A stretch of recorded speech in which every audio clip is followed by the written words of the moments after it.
High আমার Gen Z বন্ধু বান্ধবরা, তো শোনো সবাই, 2026-এর জীবনটা এমন হয়ে গেছে, সকালবেলা ঘুম থেকে উঠে আবহাওয়া অফিসের ঠান্ডা রিপোর্ট দেখবো নাকি কলকাতা ইডি দৌড়ানোর রিপোর্ট দেখবো সেটাই বুঝতে পারছি না।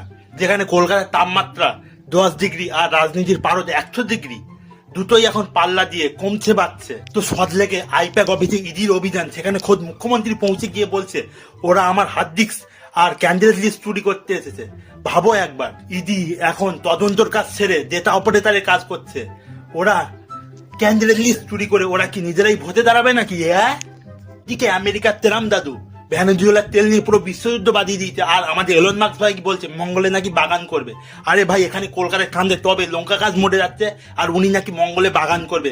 মঙ্গলে কি আলুর কেজি 40 টাকা হবে? ওখানে কি রেশন কার্ডে চাল পাওয়া যাবে না? সব মিলিয়ে 2026-এ শীতের মরশুমে গরম খবর একটাই, তোমার পকেট ফাঁকা হোক আর নাই হোক, তোমার ভোটার লিস্টে নামটা ঠিক রাখো, নাহলে কিন্তু মঙ্গলে বাগান করতে যাওয়ার জন্য কিন্তু পারমিশন পাবে না। আর তোমার কি মনে হয় মঙ্গলে কি লক্ষ্মীর ভান্ডার চালু হবে? কমেন্ট করে জানাও। হি হি হু। দেখা হবে আবার পরের ভিডিওতে।